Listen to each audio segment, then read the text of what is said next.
Educa TV apresenta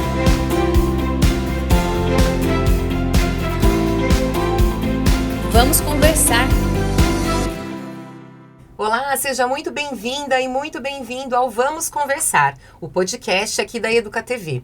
Toda semana a gente traz convidados e convidadas para falar sobre educação, cidadania, tudo isso com o objetivo de entender melhor os assuntos, de compartilhar ideias e de conversar mesmo, porque a gente acredita que é conversando que a gente se entende. Para Campinas e região, são 48 cidades que acompanham a Educa TV e você também pode assistir ao nosso programa no canal do YouTube da Educa TV e nas principais plataformas de podcast como o Spotify. E você também pode mandar uma mensagem pra gente no nosso WhatsApp. Participe do programa. O número é o 19 98437 4148. E hoje a gente vai falar sobre cidadania digital. Será que o acesso à tecnologia pode mesmo ser usado como uma ferramenta de cidadania? E durante a pandemia, nós fomos obrigados e obrigadas a nos conectar de diferentes formas. Desde o trabalho remoto, que para muita gente foi uma novidade, até consultas médicas. Agora, com os avanços tecnológicos surgindo a todo momento, que nos diga o ChatGPT, cada vez mais serviços básicos são oferecidos no mundo digital. Mas será que isso realmente facilita e democratiza o acesso das pessoas? Além disso, nós vamos falar também sobre cidadania digital, que vai muito além apenas do uso da tecnologia. Significa entender nossos direitos e deveres no ambiente virtual, garantindo um uso ético, responsável e seguro da internet. E isso inclui desde respeitar a privacidade das pessoas até identificar informações falsas e cumprir as leis digitais, além de participar ativamente da sociedade. Muito bom mesmo, né? Essa mesa de mulheres, feminina, né? Muito feminina para discutir a questão do digital, principalmente em Campinas, né? Que a gente tem aí alguns modelos de... São os primeiros serviços digitais da época de pandemia. Campinas é pioneira em muitas áreas, inclusive né, na vacina, né? Na vacina. O sistema digital da vacina. Eu brinco, Campinas é pioneira, eu respondo pelo 156, né? A diretoria que eu faço parte responde pelo 156. E o 156, ele é originário de Campinas. Hoje você fala de atendimento eletrônico, digital, em tantas cidades, Campinas é pioneira, né? E o cidadão campineiro não sabe disso. Pois é. Assim como o SAMU, né? O SAMU, ele é originário de Campinas. A Campinas, você vai falar muito bem, é a primeira cidade a implantar o agendamento da vacina em tempo recorde, né? Isso é muito bom. E alguns projetos são com mulheres, assim como o da vacina em Campinas, né? Foi liderado por uma mulher. No desenvolvimento da ferramenta, hoje o 156 está passando por algumas mudanças, liderado por uma mulher, inclusive a mesma, a Dani Fumes, aqui da IMA, né, que é a nossa grande parceira na questão tecnológica em Campinas. Isso é muito legal. Muito bom. Já que você começou, fala demais, né? Não fala não, é podcast que a gente adora. Já fala um pouquinho mais sobre você, então. Conta um pouquinho pra gente. Bom, eu sou formada em Direito, né? Na verdade, eu sou assim, uma historiadora frustrada, né? Eu comecei minha carreira acadêmica, né? Meus estudos acadêmicos na Faculdade de História da PUC, mas ingressei na prefeitura e me apaixonei pela gestão pública. Então, eu fui fazer Direito, eu sou bacharel em Direito e especialista em gestão pública, né? Que é uma área que eu gosto demais. Serviço público, ele é desafiador e ele é apaixonante, né? Porque a essência da nossa atividade é de servir, né? E eu acho isso muito importante. E quando você trabalha com atendimento, você serve de uma maneira muito mais ampla, né? Eu acho isso muito bacana. E tenho 30 anos de prefeitura, pouquinho, né? Tô começando. Muito bom. 30 anos de prefeitura. Mas no atendimento, especificamente, eu tenho 12 anos. De trabalho direto com atendimento, com informação e com tecnologia agora, né?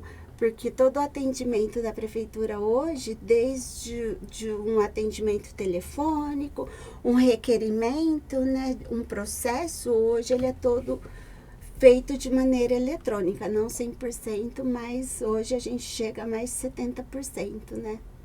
Isso é impactante. Muito bom, obrigada.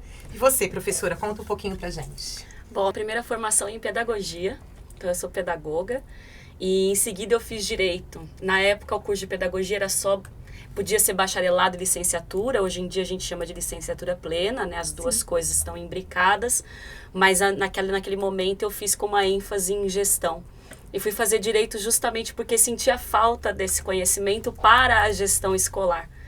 E aí fiz mestrado na área da educação, doutorado também, sempre com o tema do direito à educação, que é o que eu venho perseguindo até hoje, essa questão principalmente da inclusão das pessoas no processo educativo, nos diferentes níveis de ensino.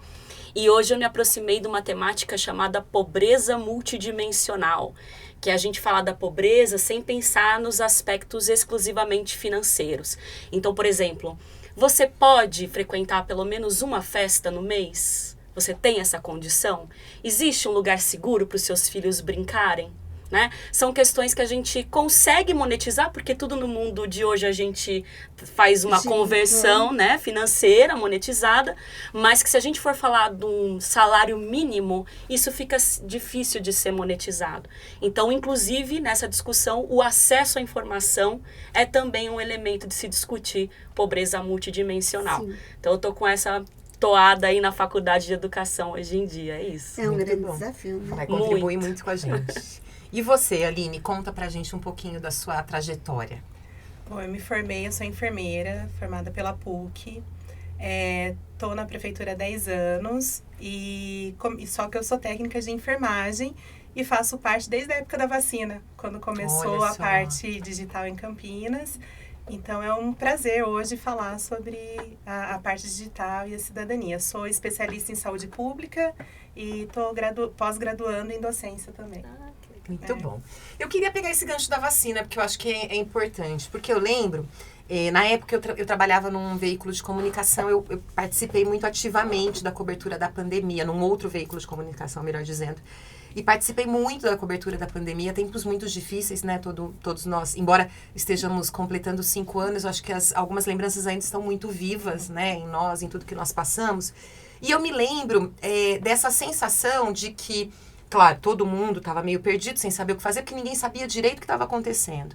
E aí, quando a gente começou a ter as vacinas, as cidades tiveram muita dificuldade, realmente, em se organizar, né? E uma cidade como Campinas, deste tamanho, com essa extensão, também tinha um enorme desafio. E eu queria começar por aí, por quê? Porque a vacina... Campinas conseguiu essa organização e agora está me dando a bela notícia de que é uma mulher que liderou esse projeto. No desenvolvimento, né? Desculpa, eu esqueci seu nome. A Aline pode dizer melhor. Mas a Dani foi fundamental nesse processo mesmo. Mas o que eu queria falar também era desse empenho em organizar algo que era de graça, porque, né, graças a Deus temos o SUS, as vacinas eram de graça, mas as pessoas precisavam se organizar, existia a faixa etária, existiam os grupos de risco. Então, vamos começar por aí, né? O quanto que, de fato, a gente saber usar a tecnologia, ela pode ser uma ferramenta de acesso, especialmente num momento crítico como esse. Bom, fez toda a diferença, porque a população, ao se cadastrar, né, ao fazer agendamento para a vacina, nós como profissionais, a gente conseguia filtrar e ter ideia quantos vacinaríamos naquele dia, né, estava dentro da faixa etária ou não, para poder explicar também para quem chegasse lá no centro de imunização, né, quando começou, para nortear, porque estava todo mundo desesperado na época. Então, esse acesso, mesmo aqueles que não tinham o letramento digital, acredito que vamos falar posteriormente sobre isso, tinha sempre um filho, alguém próximo, um amigo para fazer. Então, a Campinas, do tamanho que é, com essa organização, ficou muito... a gente conseguiu direcionar o quantitativo e fazer o aproveitamento de doses, o que era muito importante na época, para não ter o desperdício, né, e as sobras. Inclusive, para as doses sobrantes, a gente também tinha uma organização sobre isso. Então, o sistema, quando desenvolvido, foi fundamental. Foi fundamental para nós na ponta. E nessa época já existia as consultas online ou elas começaram aí? Elas começaram também na pandemia, né?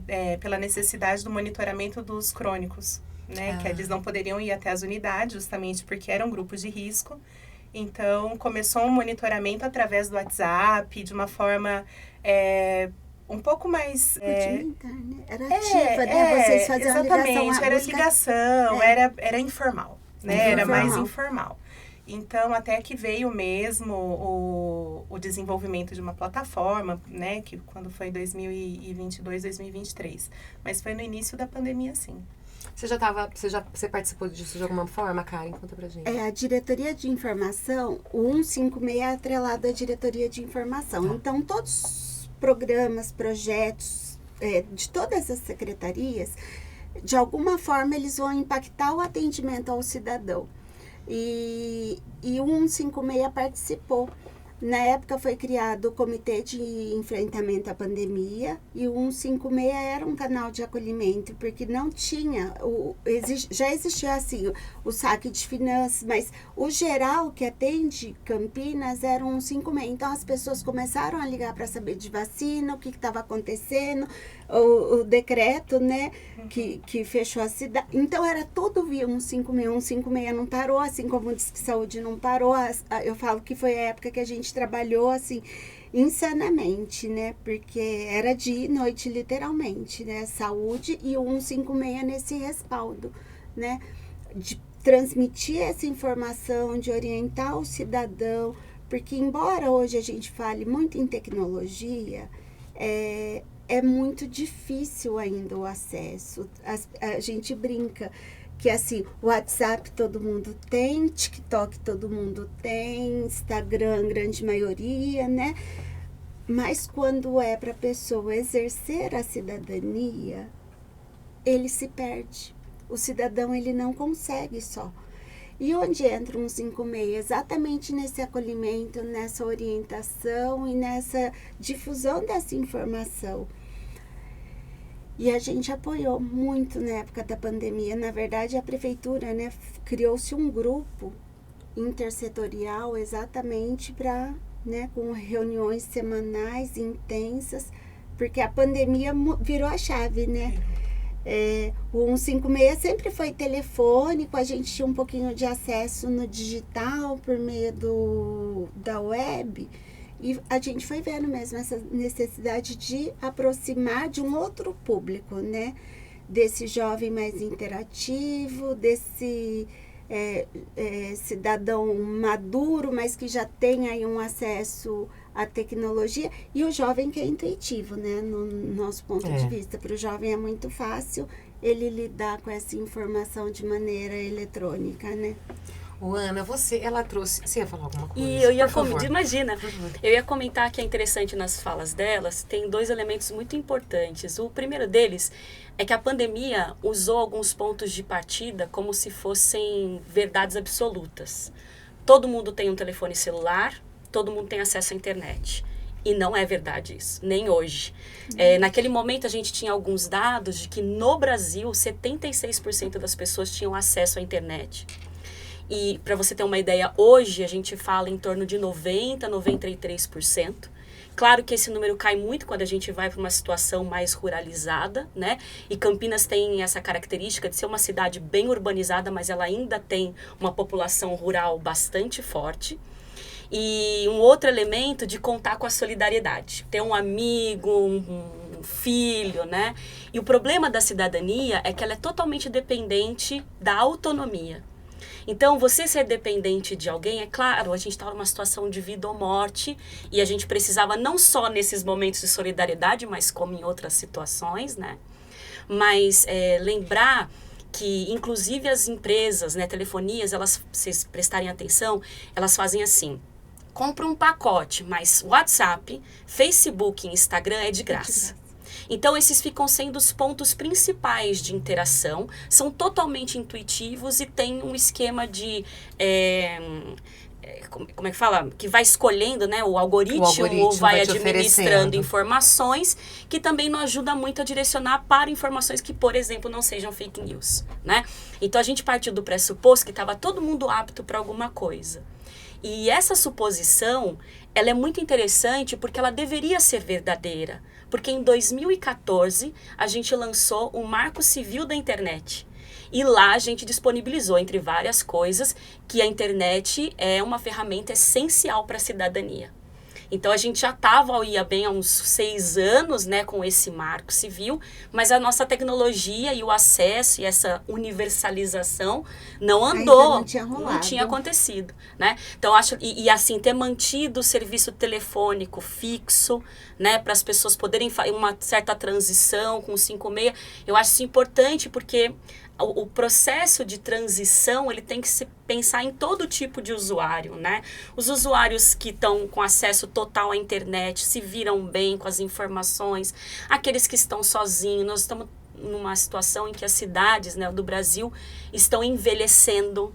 Nós temos muitas pessoas idosas. E aí tem a dificuldade, né? Muito grande. Né? Eu brinco, minha mãe, né, tinha WhatsApp, até Facebook, mas assim, ela não sabia lidar com a informação, a busca da informação e a busca da informação relevante. Isso acontece muito. Porque geralmente eles são acostumados, né, o envio de áudio, né? Sim.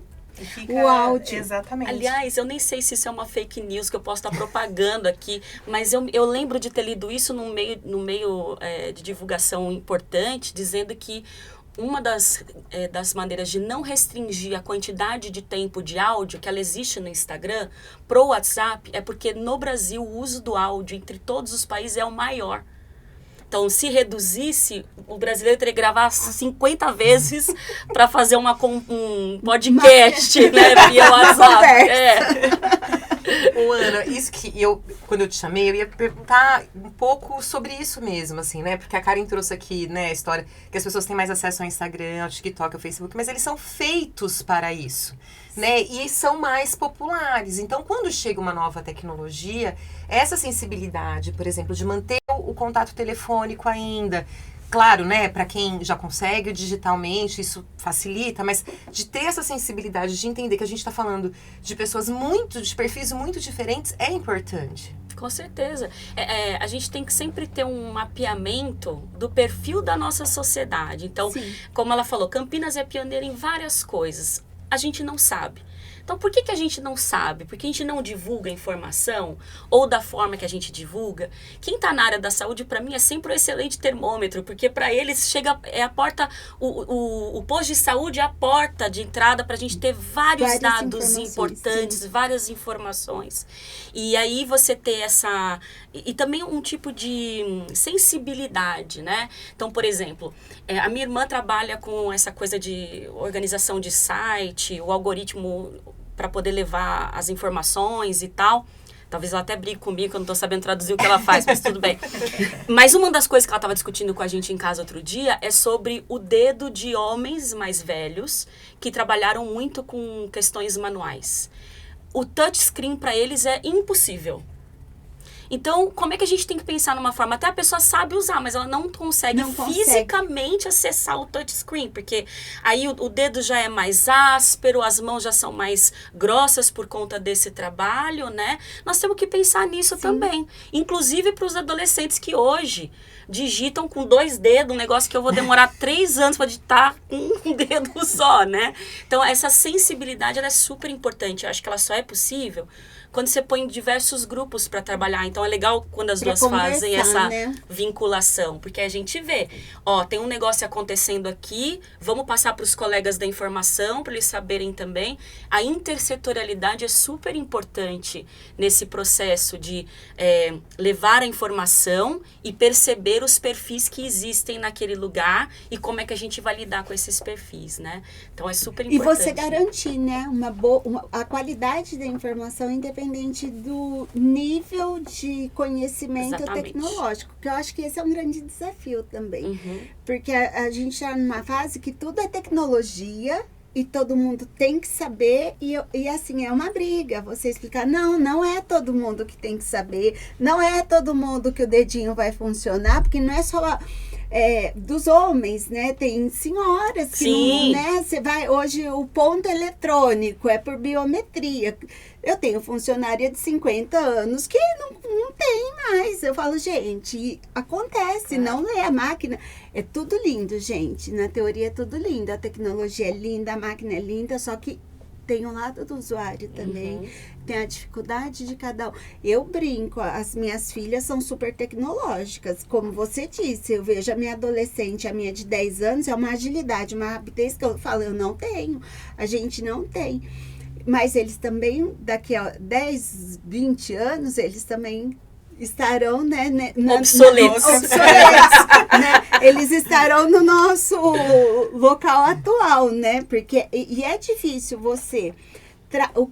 assim, no meu ponto de vista, o que é muito difícil? Você trabalhar essa tecnologia, você trabalhar essa informação e de maneira acessível e inclusiva, né? A gente fala não só de conhecimento tecnológico, mas de uma limitação física, né?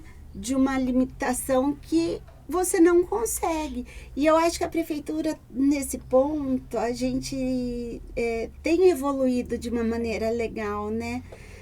Hoje a gente consegue disponibilizar o serviço por telefone, online, no presencial. A gente conta hoje, eu vou falar um pouco da nossa rotina. A gente tem o 156, que é o atendimento eletrônico, telefônico, o eletrônico, mas a gente tem um presencial, porque tem uma pessoa que ela não vai conseguir ligar, o 156 é pago, ela não vai ter crédito no celular para falar, ela não vai saber, né? Ela não vai ter o pacote de internet, de dados na casinha para acessar, e ela não sabe.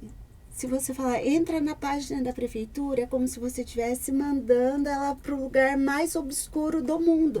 Aí eu tenho o Jovem, do Juventude Conectada, que é um projeto da prefeitura também, no presencial, que vai dar esse apoio. Então, ele não vai só chegar e falar, olha, você vai acessar o 156 por essa plataforma, você não vai fazer um agendamento de um serviço.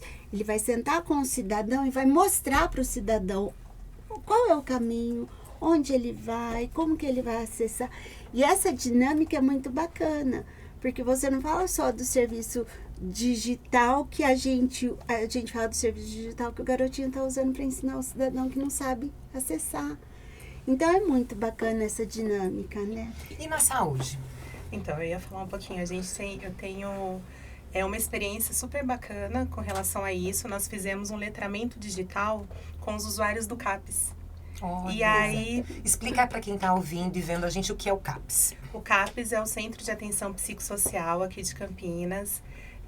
Ele tem tanto adulto quanto infanto-juvenil e para álcool e drogas.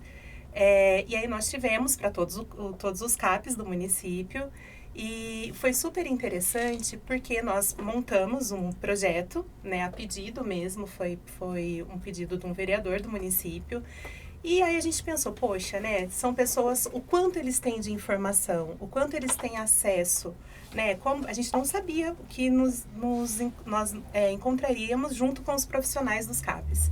E para nossa surpresa, os usuários estavam muito à frente, muito à frente. Eu e o outro colega de trabalho, a gente brinca que nós tivemos a aula. E foi super legal. Só que quando chegou na parte dos serviços da página da prefeitura, muitos usuários não sabiam que podia acessar por ali. Que o 156, ele pode ser na forma digital, mas ele também pode ser presencial. Então, fez toda a diferença. E com relação ao acesso, nós tivemos, aí particularmente, né, um usuário que chegou até a unidade e ele falou, não, tudo bem, eu entendo de tecnologia, ele já era mais idoso, não, eu quero uma consulta digital. Ah, gente, super interessante, né? E era um usuário frequente, a unidade já conhecia, pois quando chegou na hora da teleconsulta, ele não sabia o que era link.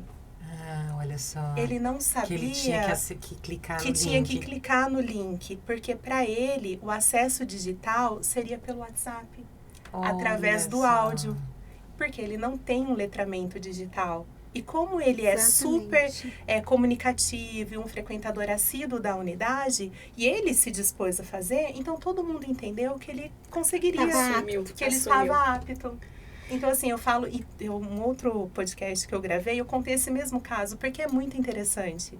Porque a gente faz, né? Não tem acesso, é comunicativo, sabe lidar com o WhatsApp, né? Porque é assim, é intuitivo, mas não é.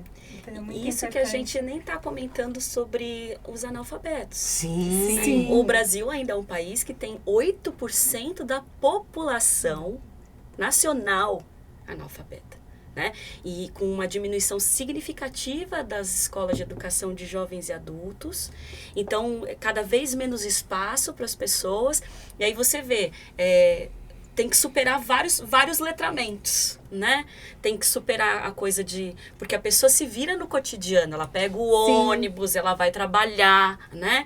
Mas, claro, ela tem acesso a um trabalho mais limitado, né? E aí, depois, para chegar em link, ela não sabe nem as letras que compõem esse link, né? Então, a gente também tem que levar em consideração isso. Por isso que a questão presencial e do telefone vão ser sempre importantes até que a gente consiga superar essa dificuldade, né? E aí a gente vai encontrando outras situações em que se a pessoa tem uma ideia mais limitada do que seja esse digital. Bom, digital, eu tenho um celular, eu tô no Eu WhatsApp. tenho uma internet. Não, aí vem a Falo com questão todo do mundo. crédito, da pessoa acreditar, né? Porque a gente está fazendo algumas entrevistas com o cidadão que faz uso das plataformas. O mesmo cidadão que vai fazer a ligação, ele vai... Porque hoje o 156 também está no WhatsApp, então ele faz a ligação. Ele entra no WhatsApp, ele entra na web, porque ele não sabe qual desses vai ser atendido primeiro. Só que aí a gente mostrou, não, o registro é na mesma plataforma, vai seguir o mesmo caminho, então você fez 3 do mesmo. Mas por quê? Ele ainda acredita que se ele falar com o atendente, que vai mais rápido. E teve uma entrevista, até se não me engano foi a Dani mesmo, a Dani Funes que fez, que o cidadão falou, olha, eu acessei por tais meios, só que eu liguei no 156, falei com a atendente e o meu problema foi resolvido quando eu falei com ela. Mas está na mesma plataforma. O sistema que a gente registra é o mesmo, a secretaria vai receber pelo mesmo canal. Mas ele acreditou que Mas falando... eu acho que tem uma questão que é importante também, que é a questão do contato humano. É. Né? Nada substitui o contato humano. Não. Claro que nós estamos falando de serviços que são importantes e que facilitam a vida do cidadão, né? Porque a gente consegue agilizar, a gente consegue chegar, por exemplo, né, na saúde em lugares onde tem um difícil acesso. Na época da pandemia, a educação não teve jeito, a gente teve que estudar. Mas somos pessoas. Né? Em algum momento, né, em alguma situação, a gente vai querer ouvir a voz da pessoa. O acolhimento. E aí, acho que a pandemia nos trouxe várias lições. Uma delas é de que é impossível substituir esse momento Sim. coletivo, né? Inclusive, principalmente para o exercício de discussões de cidadania, né? Que levam à melhoria e ampliação da nossa relação com o lugar onde a gente vive. Então, a gente achou que a gente tinha encontrado uma saída A solução maravilhosa. mágica.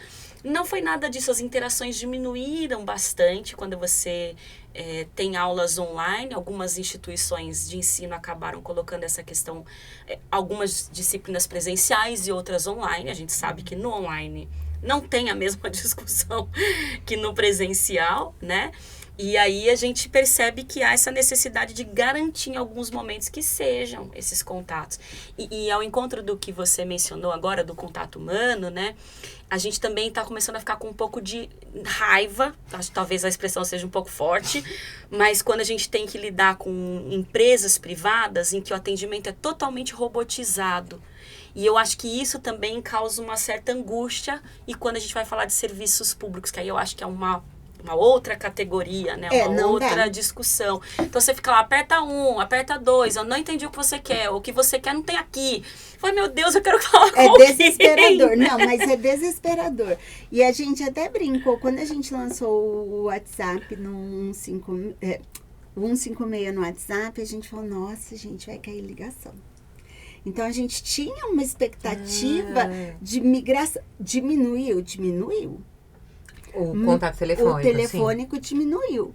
Mas ainda assim é o Permanece. canal de maior É o demanda. canal, Até porque eu imagino, eu não sei se você E no sabe serviço público, o cidadão quer isso mesmo, né? Ele quer esse... resolver. É, Eu não sei se você tem isso, se você tem conhecimento. A gente tem um perfil das pessoas que mais usam o 56, por exemplo, pelo telefone, mais velhas, mais novas. Que a gente pode intuir, né? Mas se você tiver o dado... esse dado com relação à faixa etária a gente não tem, Tá. porque o cidadão... Mas nos canais eletrônicos, a gente percebe que o usuário, assim, ele é o mais jovem mesmo, né? E a gente até brinca que no telefônico a gente tem os fiéis, né?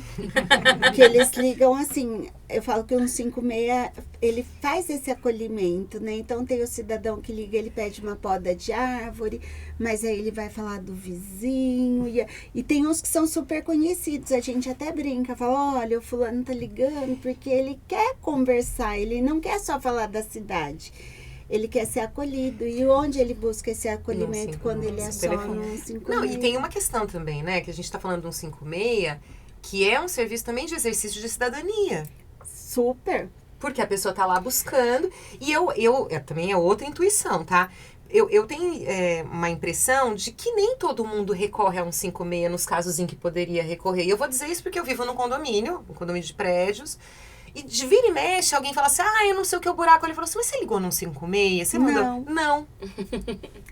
Exatamente. Né? Então é um exercício de cidadania também, né? Sim, e é uma ferramenta de gestão, né? O cidadão não tem esse conhecimento. Sim. E a gente tem esse contato com o cidadão exatamente para mostrar, olha, como é importante você falar pra gente.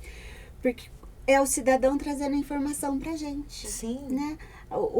Principalmente na questão de serviços públicos, é o cidadão falando, olha, onde está precisando de uma manutenção mais efetiva, um olhar mais carinhoso, né, do município, do executivo. Isso é muito bacana, é muito bacana. Aline, conta pra gente hoje quais são os serviços que a saúde digital oferece. Assim, o que é o programa de saúde digital para quem está assistindo e ouvindo a gente? O programa de saúde digital, ele surgiu, como eu falei anteriormente, na pandemia, né? E é um serviço que oferece as teleconsultas para os pacientes num programa maior que surgiu de risco azul. Então, risco azul é o quê? São classificações, são queixas, vou falar popularmente, mais tranquilas, assim, que não são de urgência, que tem como uma cidadão... Uma dor de cabeça? Uma cefaleia que não esteja ligada a uma hipertensão, uma dor na coluna. Então, são queixas que a gente consegue conduzir pela teleconsulta. O cidadão hoje precisa ir até a unidade básica, né? Porque o médico que vai atender à distância, ele precisa de algumas informações, né? Que são os sinais vitais para que possa ser oferecida da melhor maneira e de forma humanizada, né? Porque não porque está à distância que não é humanizado. Essa parte de acolher, ele também funciona no digital, né? Então, tem esse serviço, tem a parte da teleeducação que a gente faz. Então, também com gravação de alguns podcasts, de temas que são pertinentes aos cidadãos, conforme dengue, o próprio Covid, teve gravação, diabetes. Então, que hoje a gente percebe que chega, né? A informação chega em vídeos curtos ou através de cards também que a gente faz. Então, tudo isso está dentro do programa de saúde digital. Eu vi recentemente também que teve uma iniciativa da febre amarela, da vacinação da febre amarela pelo WhatsApp, foi alguma coisa assim, que acho que porque as crianças e adolescentes precisam tomar 2 doses. As crianças até 5 anos, elas precisam ter 2 doses hoje. O calendário diz que são 2 doses. E aí a segunda dose as pessoas estavam esquecendo, aí houve uma busca ativa também e usaram o WhatsApp. Eu achei genial, porque... né, a pessoa, e assim, e aí uma coisa de usuário também, já me ligaram do posto de saúde, do centro de saúde perto da minha casa, falando assim, tem que tomar vacina, fulano tem que tomar vacina. Isso faz uma diferença muito grande. Sim, porque assim, evita o deslocamento, né, e a gente sabe que tem a condição hoje, né, para se deslocar, o usuário precisa o passe, tem uma condição, Sim. facilita o acesso. Aí chega na unidade, poxa, já tomou. Ai, olha, eu não poderia ter vindo hoje.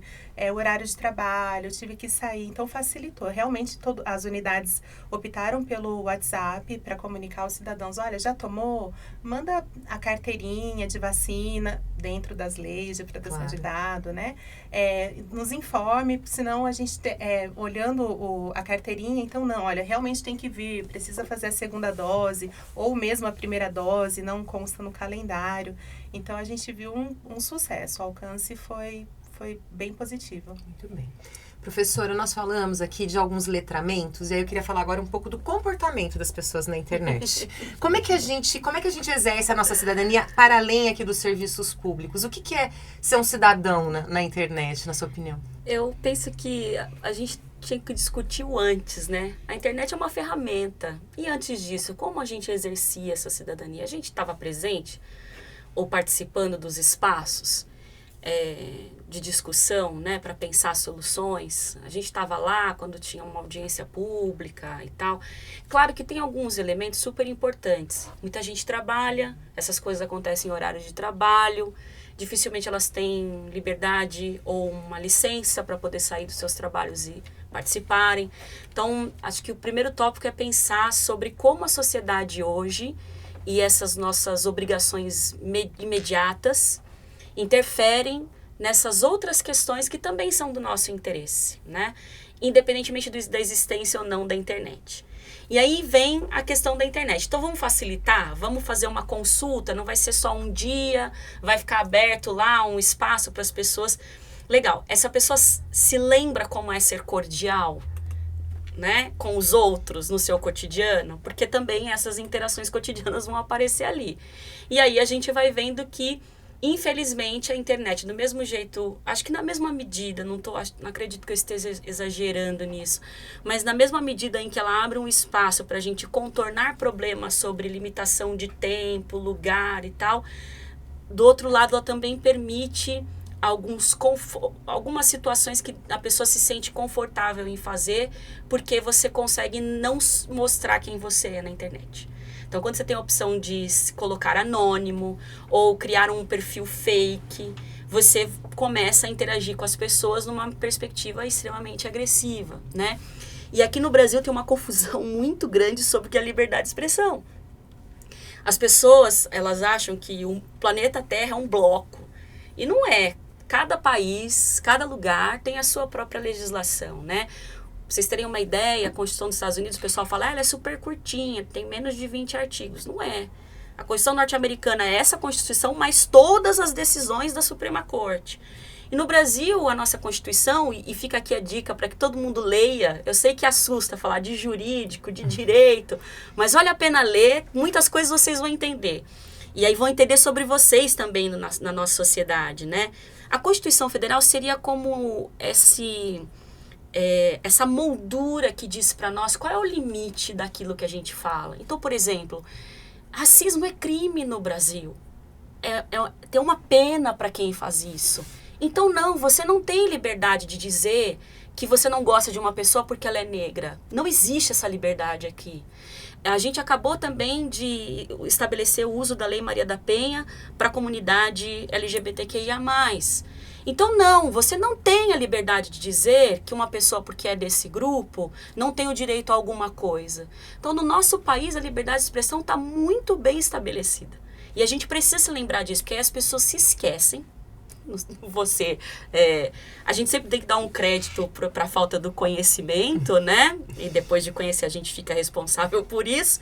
Mas elas se esquecem ou elas podem ser muito inundadas por coisas de outros países, de outros lugares e achar que aqui também é a mesma coisa. Tanto que tem muito estrangeiro, às vezes tem esses rios, né, que aparecem no Instagram, dos estrangeiros falando, eu tô no Brasil e eu vi que uma pessoa foi condenada por falar que o outro é macaco. Eu nunca vi isso no meu país. Então, isso é muito comum de acontecer, essa comparação, né?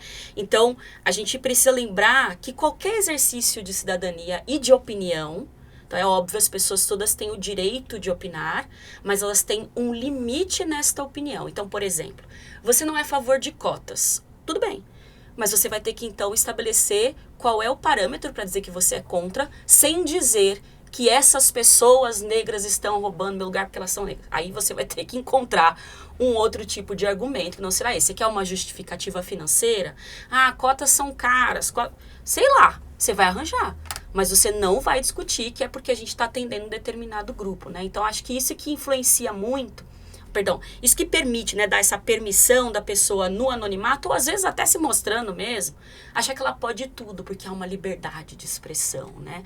Isso é muito ruim, porque a gente esquece da civilidade e as pessoas também acabam se esquecendo de que sim, nós podemos discutir e a gente pode discordar, mas tem um limite dessa discordância, e o limite é o respeito ao ser humano. Isso não pode falhar em nenhum momento, né? Infelizmente, as campanhas, sempre que a gente está com prefeitura, voto a vereador, presidência da república, o outro lado, esse lado mais desumano, aparece com muito mais frequência do que a gente se discutisse propostas. Então, por exemplo, seria muito mais interessante, eu gostaria ainda de ver isso, e não vi, que no momento de disputa a gente discutisse projetos. Então, por exemplo, quem que estava então na gestão na época da pandemia? Quais foram os projetos legais? Bom, isso aqui é novo, começou aqui na saúde, Quem essa fez? coisa da tela. E a continuidade disso, né? Exatamente. E lembrar que coisas boas devem permanecer, independentemente de quem está lá. Então, cidadania é sempre uma via de mão, mais do que dupla, é uma via de todos juntos, né? Se relacionando. Então, infelizmente, a gente tem que falar da cidadania, anteriormente falar sobre essa concepção de educação no sentido do respeito, né? Que não é só uma questão de educação escolar ou formal, né? É essa educação enquanto a convivência do indivíduo. Acho que... E sem contar que, enquanto tem gente, né, trabalhando para dar acesso aos serviços, para fazer campanhas da saúde, às vezes a internet, ela... Claro que a gente está falando na internet, mas são as pessoas que usam a internet, elas vêm na contramão disso, né? Com fake news, com mentiras, com desinformação, que desmonta, às vezes, é capaz de influenciar nas políticas públicas, né? Todo o Exatamente. trabalho. Atravessa todo o trabalho. Eu imagino a dificuldade em realmente vacinar quem precisava num período em que você achava, a vacina vem com chip, vacina vai transformar as pessoas, sei lá eu em quê, né? Vocês devem ter, eu tenho muito respeito pelas pessoas que ficaram na linha de frente nesse período, porque não deve ter sido difícil o trabalho e a lida com as pessoas no cotidiano, né? Karen, conta uma coisa pra gente. Hoje, quantos, mais ou menos assim, que dá pra fazer quase tudo na prefeitura de forma digital? Tem muitos serviços hoje. Eu vou falar um pouco, porque assim, cada secretaria trabalha o digital de uma forma, né? Hoje, na Secretaria de Governo, a Diretoria de Informação, ela trabalha o digital no atendimento do 156. A gente trabalha no arquivo municipal. Eu brinco que a pandemia, ela colaborou com isso também, né? Porque quando você fala em arquivo, é arquivo morto. Não, gente, é vivo, tem muita história. E na pandemia a gente começou a mostrar a gestão desses documentos que trazem a história da cidade de maneira eletrônica, através do Instagram, das redes sociais. Isso foi muito bacana. Os processos na prefeitura, que também passam por essa diretoria, eles já estão numa plataforma eletrônica, né, que é o SEI, o Sistema Eletrônico de Informação, que ele é disponibilizado pelo TRF4. E hoje 80% dos nossos processos eles já podem ser feitos de maneira eletrônica. A gente enfrenta algumas dificuldades, porque é um sistema que ele foi criado para o judiciário e não para o executivo, então ainda tem algumas dificuldades de interação administrativa com esse sistema, mas a grande maioria dos processos e dos assuntos que antes eram tratados pelo suporte físico, hoje eles podem ser originados no processo digital. E o cidadão pode fazer o peticionamento da sua casa, né? Não precisa mais ir até a prefeitura, Mas, assim, continua, né? Alguns processos a prefeitura administrativamente ainda não tem como fazer a gestão no eletrônico, mas a gente tem um atendimento dos protocolos em todas as unidades descentralizadas, que é isso que você falou. Tem uma dificuldade, a gente fala prefeitura, acha que é o passo municipal. Lá na Avenida Anchieta, não. A prefeitura não. Hoje a gente tem os agilistas, as unidades de atendimento em todos os distritos, né? O prefeito anunciou recentemente que o Palácio da Justiça vai ser um grande espaço de atendimento ao cidadão. E esse atendimento ao presencial e o eletrônico. O cidadão vai poder, por meio de um totem, fazer o seu serviço, ele vai ser orientado pelo jovem a estar acessando. Então, hoje a gente disponibiliza na diretoria de o atendimento do arquivo, por exemplo. O cidadão que quiser fazer uma pesquisa, ele pode agendar pelo e-mail. Antigamente, não, ele tinha que ligar, né? Ele pode consultar os conteúdos. A gente tem uma plataforma, o Atom, que a gente faz um repositório dos documentos já digitalizados. Então, o cidadão pode fazer a consulta por meio desses documentos, desse sistema, né? Ele faz uma seleção dos documentos para pesquisa, para depois, posteriormente, ter o acesso presencial, né? Se for o caso.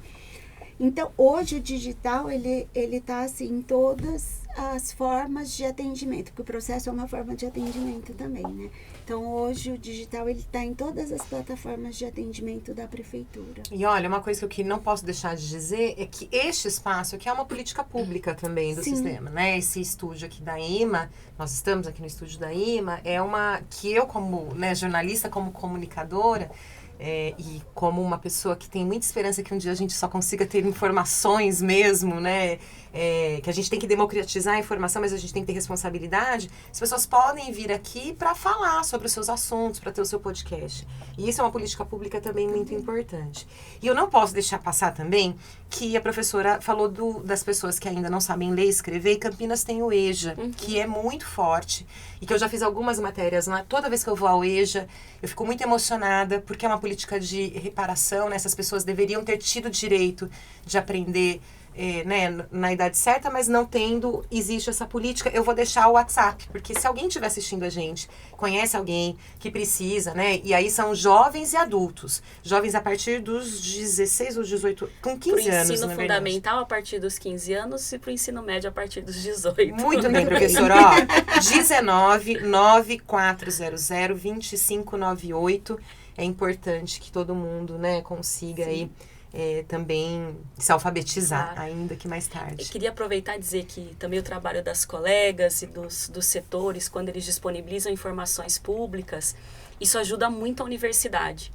Porque aí a universidade, ela consegue ter acesso a informações que antes talvez ela devesse que ir até o local, entrevistar alguém para fazer esse levantamento. E embora a gente saiba, como a gente mencionou, que o contato humano ele é importante, né? Talvez a entrevista possa ser usada para um outro aprofundamento, mas para essas informações mais imediatas, os portais de informação, divulgação de dados, principalmente na época da pandemia, olha, tantas pessoas vacinadas, os lugares têm vacinação, as vacinas.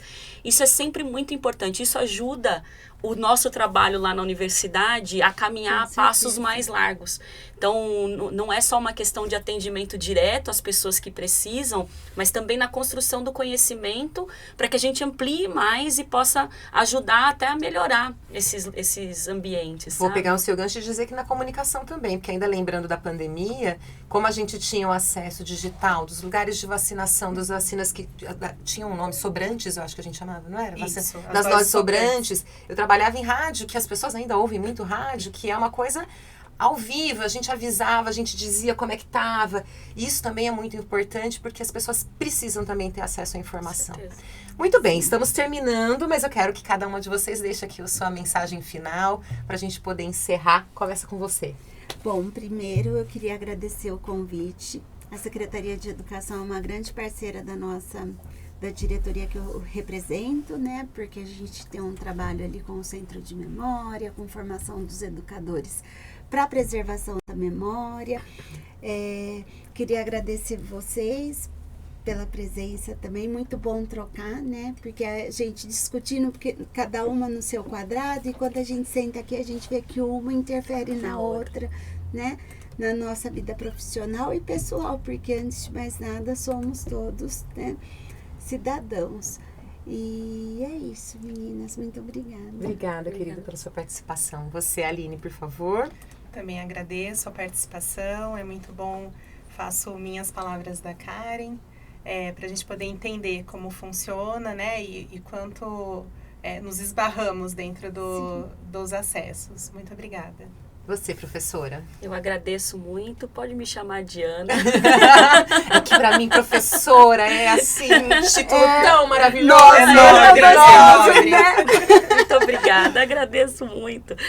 Eu estou muito feliz de ter sido convidada, de estar aqui com vocês, porque, infelizmente, a universidade tem o hábito de se encastelar e de se afastar, né? E a Unicamp, então, como sendo uma universidade numa cidade do interior do estado de São Paulo, tão forte quanto uma universidade da capital e numa região metropolitana tão rica, a gente precisa estar mais nesses espaços para troca, porque às vezes parece que a gente vai para ensinar. E não, a gente tem que ter a ideia de que estar na universidade é porque a gente não decidiu sempre ensinar. A gente decidiu fazer nosso serviço, aprender o tempo inteiro e facilitar a aprendizagem para os outros, né? Então, iniciativas como essa, participar com vocês, essa troca eu vi e aprender, inclusive, é muito importante. Eu agradeço muito. Obrigada. Obrigada a todos vocês. E este foi o nosso Vamos Conversar de hoje. Agradeço a sua audiência. Fique com a gente aqui para assistir toda a programação da Educa TV. E na semana que vem a gente volta com um novo tema, porque você sabe, é conversando que a gente se entende. Até mais. Educa TV apresentou